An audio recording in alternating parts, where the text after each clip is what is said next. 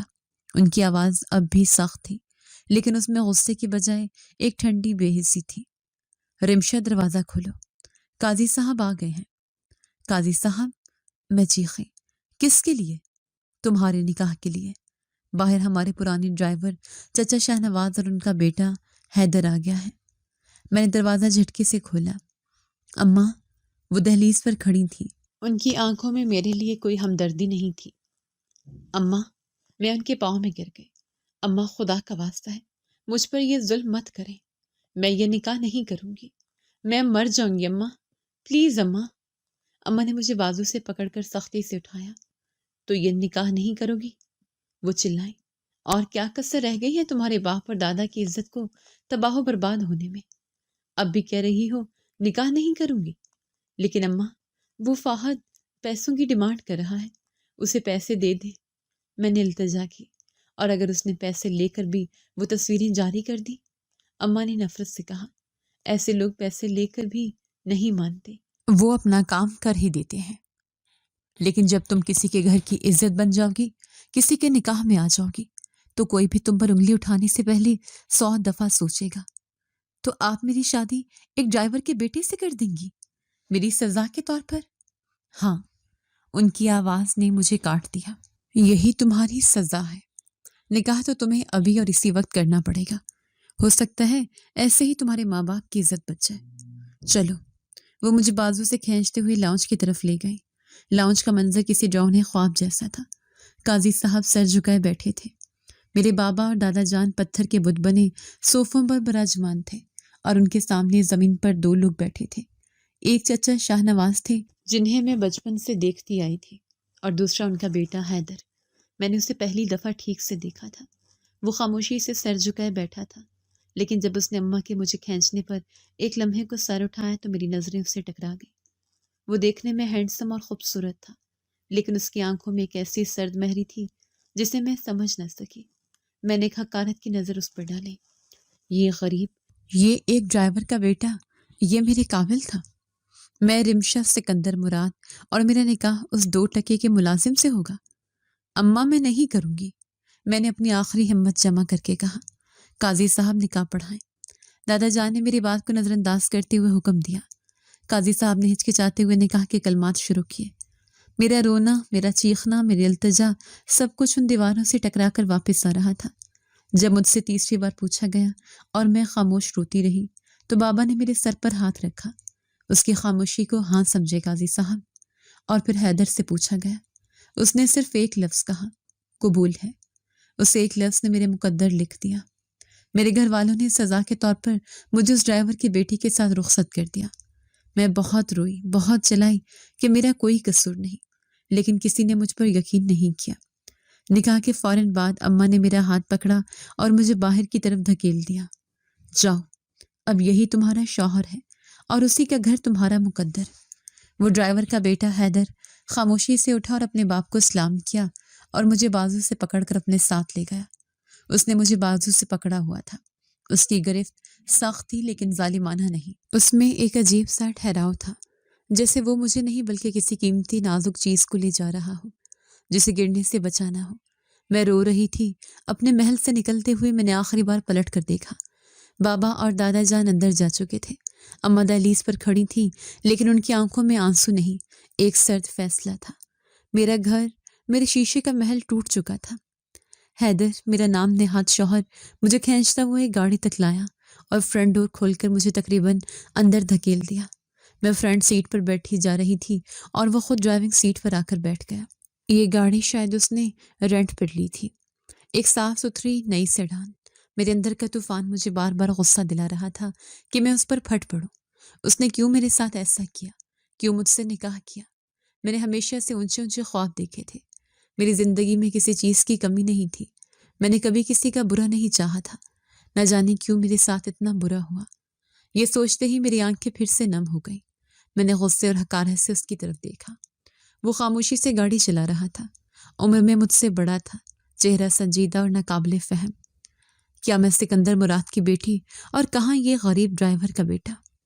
میرے گھر والوں نے مجھے سزا کے طور پر اس کے ساتھ رخصت کیا تھا۔ ہم دونوں کے درمیان کوئی بات نہیں ہوئی۔ میں اپنے آنسو پہنچ رہی تھی اور وہ اسٹیئرنگ ویل پر گرفت مضبوط کیے سڑک کو گھور رہا تھا۔ مجھے اس کی خاموشی سے وحشت ہو رہی تھی۔ وہ چپ کیوں تھا؟ وہ کچھ بول کیوں نہیں رہا تھا؟ کیا اسے اس بات کا احساس نہیں تھا کہ اس نے مجھ جیسی لڑکی سے زبردستی نکاح کر کے کتنی بڑی غلطی کی ہے؟ میں نے اس سے بات کرنے کا فیصلہ کیا۔ میں اسے بتانا چاہتی تھی کہ وہ میری نظر میں کیا ہے۔ میں نے نفرت سے کہا، تمہیں شرم نہیں آئی؟ ایک ڈرائیور کے بیٹے ہو کر میری زندگی برباد کرنے کی ہمت کیسے کی تم نے؟ اس نے گاڑی چلاتے چلاتے میری طرف نہیں دیکھا۔ اس کا چہرہ اسپاٹ رہا۔ کیا تمہیں لگا تھا کہ تم مجھ سے شادی کر کے امیر ہو جاؤ گے؟ میں زہر اگل رہی تھی۔ تو کان کھول کر سن لو، میرے بابا نے مجھے تمہیں سزا کے طور پر دیا ہے۔ وہ تمہیں ایک پھوٹی کوڑی بھی نہیں دیں گے۔ تم ساری زندگی ایک ڈرائیور کے بیٹے ہی رہو گے۔ اس نے پھر بھی جواب نہیں دیا۔ اس کا یہ سکوت میرے غصے کو اور بھڑکا رہا تھا۔ جواب دو، میں چیخی۔ بولتے کیوں نہیں؟ اس نے دھیرے سے سر میری طرف موڑا، صرف ایک لمحے کے لیے۔ اس کی آنکھوں میں نہ غصہ تھا نہ شرمندگی، ایک ایسی سرد گہرائی تھی جسے دیکھ کر میں ایک پل کو کانپ گئی۔ ابھی نہیں، اس نے بس اتنا کہا اور اپنی نظریں واپس سڑک پر جما لیں۔ کیا مطلب ابھی نہیں؟ میں نے پوچھا، لیکن وہ دوبارہ خاموش ہو گیا تھا۔ گاڑی شہر کے پوش علاقے سے نکل کر ہائی وے کی طرف بڑھ رہی تھی۔ رات گہری ہو چکی تھی۔ مجھے ڈر لگنے لگا۔ یہ مجھے کہاں لے جا رہا تھا؟ جیسے ہی گاڑی ایک چیک پوسٹ کے پاس پہنچی، میری نظر وردی میں ملبوس سپاہیوں پر پڑی۔ وہ ہر گاڑی کو روک کر چیک کر رہے تھے۔ ایک سپاہی نے ہماری گاڑی کو بھی رکنے کا اشارہ کیا، لیکن جیسے ہی اس کی نظر ڈرائیونگ سیٹ پر بیٹھے حیدر پر پڑی، اس کے تاثرات یکدم بدل گئے۔ اس نے فوراً کسی بڑے افسر کو دیکھتے ہی تن کر سیلوٹ کیا۔ حیدر نے گاڑی روکی نہیں، اس نے صرف ہاتھ کے اشارے سے سیلوٹ کا جواب دیا۔ سپاہی بھاگتا ہوا گاڑی کے پاس آیا۔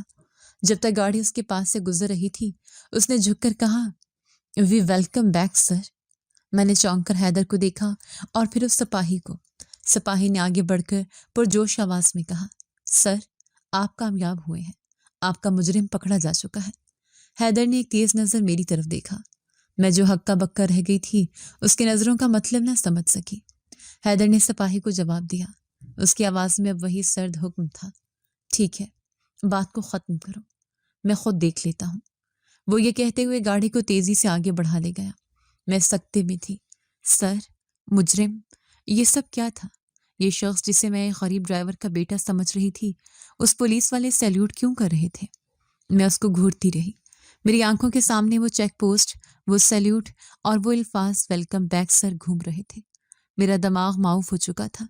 یہ کوئی غریب ان پڑھ ڈرائیور کا بیٹا محسوس نہیں ہو رہا تھا، یہ کوئی اور تھا۔ کون ہو تم؟ میری آواز میں اب غصہ یا نفرت نہیں تھی، صرف ایک گہری لرزہ خیز حیرت تھی۔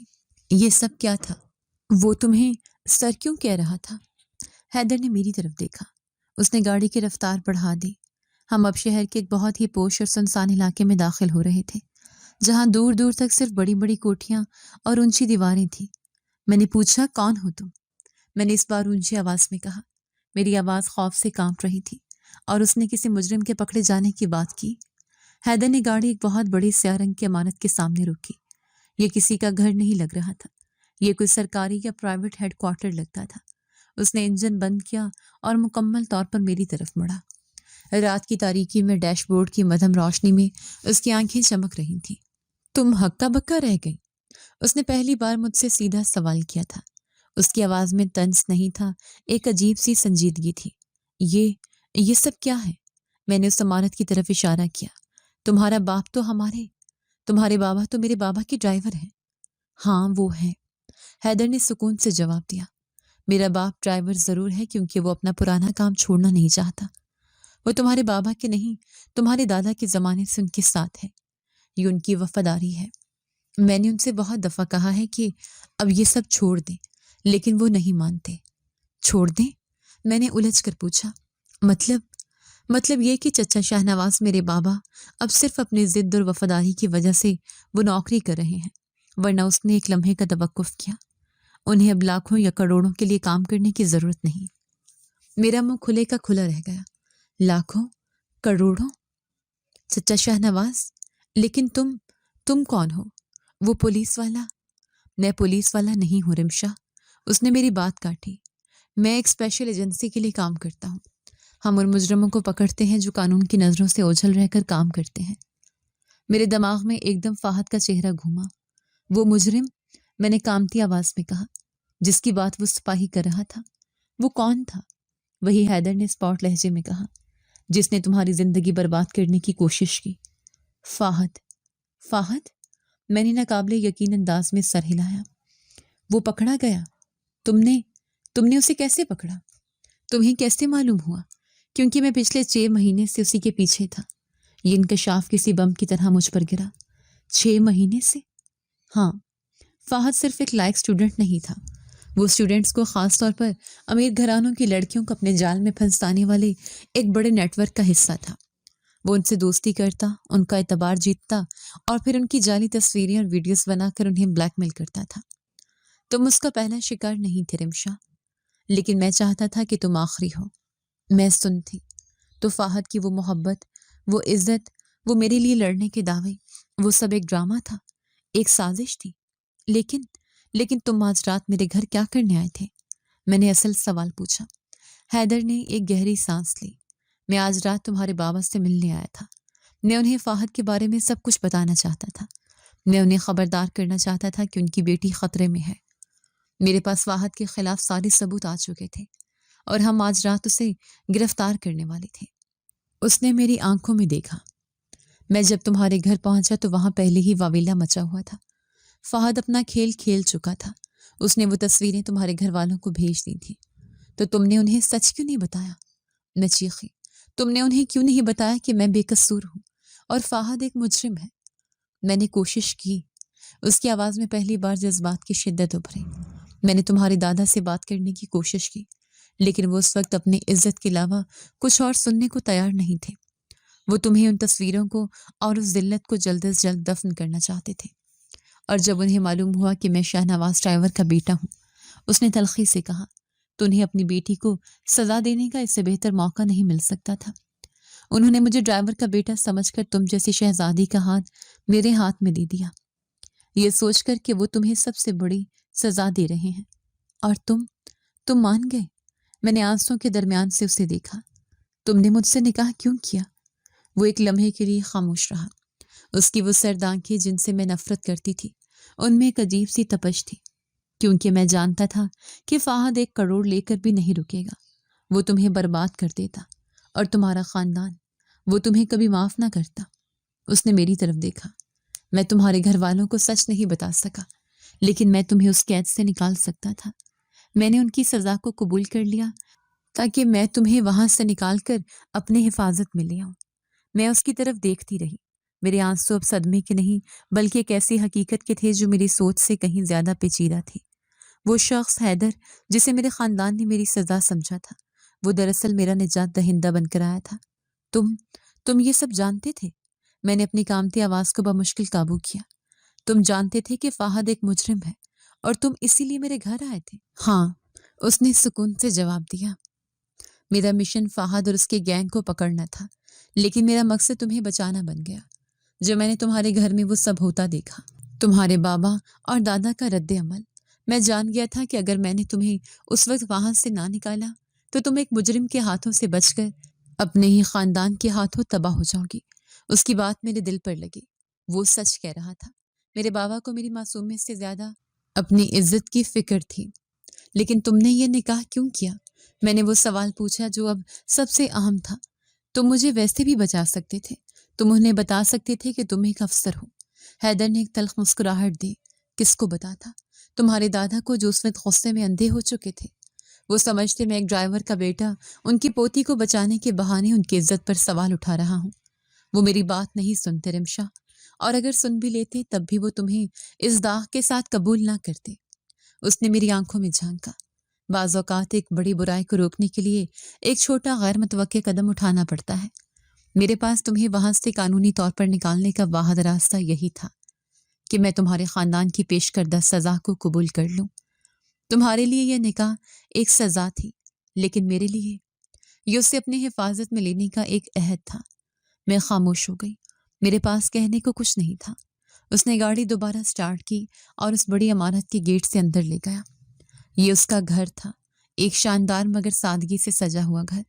یہ میرے بابا کے محل جیسا دکھاوے والا نہیں تھا۔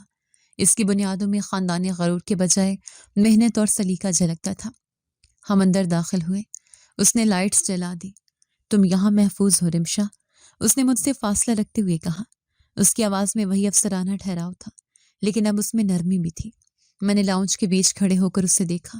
وہ اب میرے لیے چچا شاہ نواز کا بیٹا نہیں تھا، وہ افسر حیدر تھا، میرا شوہر، میرا محافظ۔ اب مجھے سچ میں محسوس ہونے لگا تھا کہ میرے ساتھ کچھ غلط نہیں ہوا تھا، میری زندگی تباہ نہیں ہوئی تھی۔ تو فاہد؟ میں نے پوچھا۔ وہ جیل میں ہے۔ حیدر نے اپنا فون نکال کر مجھے ایک میسج دکھایا جس میں فاہد کی گرفتاری کی تصدیق تھی۔ وہ اور اس کے سارے ساتھی قانون انہیں سخت ترین سزا دے گا۔ تمہاری وہ جعلی تصویریں اور ویڈیوز اب کیس کا ثبوت ہیں، وہ کبھی سوشل میڈیا پر نہیں آئیں گی۔ میرے پیروں نے جیسے جواب دے دیا ہو۔ میں وہیں صوفے پر گر گئی۔ میرے شوہر نے ہی فاہد کو گرفتار کروایا تھا۔ میں نے اپنے آپ سے کہا جیسے اس حقیقت کو اپنے اندر اتار رہی ہوں۔ وہ اس کی ساری سازش کے بارے میں جانتا تھا۔ وہ اسی متعلق مجھ سے بات کرنے گیا تھا جب میرے گھر والوں نے اسے ڈرائیور کا بیٹا سمجھ کر اس سے میرا نکاح کر دیا۔ میں نے حیدر کی طرف دیکھا۔ وہ سچ میں ڈرائیور کا بیٹا ہے، لیکن اب وہ ڈرائیور لاکھوں کروڑوں کا مالک تھا۔ حیدر نے میری بات سنی۔ دولت اہم نہیں ہے رمشا، میرے بابا نے اپنی زندگی ایمانداری اور وفاداری سے گزاری ہے۔ انہوں نے جو کمایا وہ اپنی محنت سے کمایا، لیکن انہوں ڈرائیور کہلانا کبھی نہیں چھوڑا، کیونکہ وہ اپنے کام کی عزت کرتے تھے۔ اس کی اس بات نے مجھے میرے اپنے خاندان کی یاد دلا دی۔ میرے بابا اور دادا جو اپنی جھوٹی عزت کے لیے اپنی ہی بیٹی کو قربان کرنے پر تیار ہو گئے۔ اور پھر میں نے حیدر کو دیکھا، وہ شخص جسے میں نے حقارت سے دیکھا تھا۔ آج میں اس کی وجہ سے آزاد تھی۔ اب میرے پاس دنیا کی ہر چیز تھی، عزت، حفاظت اور ایک ایسا ساتھی جو میرے قابل بھی نہیں تھا بلکہ مجھ سے کہیں بڑھ کر تھا۔ میرا گناہ گار جیل کی سلاخوں کے پیچھے تھا، اور یہ سب کچھ میرے شوہر حیدر کی وجہ سے تھا۔ میں اٹھی اور اس کے سامنے جا کر کھڑی ہو گئی۔ میں نے تمہیں بہت حقارت سے دیکھا۔ میری آواز آنسوں سے بھر گئی۔ میں نے تمہیں غریب اور اپنے سے کمتر سمجھا، مجھے معاف کر دو۔ حیدر نے چند لمحے مجھے دیکھا، پھر نرمی سے کہا، انسان کی پہچان اس کے خاندان یا اس کی دولت سے نہیں ہوتی رمشا، اس کی پہچان اس کے کردار سے ہوتی ہے۔ تمہارا شیشے کا محل نازک تھا، جھوٹی عزت پر وہ کھڑا تھا۔ اس نے ایک قدم آگے بڑھایا۔ آج سے تمہاری زندگی ایک نئے سچ پر کھڑی ہوگی، جہاں تمہاری عزت کسی کے رائے کی محتاج نہیں بلکہ تمہاری اپنی سچائی پر مبنی ہے۔ میں نے اس رات ایک سبق سیکھا تھا، زندگی کا سب سے بڑا سبق۔ اصل دولت پیسہ یا خاندانی نام نہیں بلکہ کردار کی مضبوطی، نیت کی سچائی اور حفاظت کرنے کی طاقت ہے۔ میرے گھر والوں نے مجھے سزا کے طور پر رخصت کیا تھا، لیکن خدا نے اس سزا میں میرے لیے جزا چھپا رکھی ہے۔ جی تو دوستو، کیسی لگی آپ کو ہماری آج کی کہانی؟ اپنی رائے کا اظہار ہمارے کمنٹس باکس میں ضرور کیجیے گا، اور اگر آپ کو ہماری ویڈیو پسند آئی ہے تو کر لیجیے ہمارے چینل کو سبسکرائب، ویڈیو کو لائک اور بیل آئیکن لازمی پریس کر لیجیے تاکہ ہر نئی آنے والی ویڈیو کا نوٹیفیکیشن آپ کو بر وقت موصول ہو سکے۔ ملتے ہیں ایسی ہی ایک سبق آموز کہانی کے ساتھ، تب تک کے لیے اللہ نگہبان۔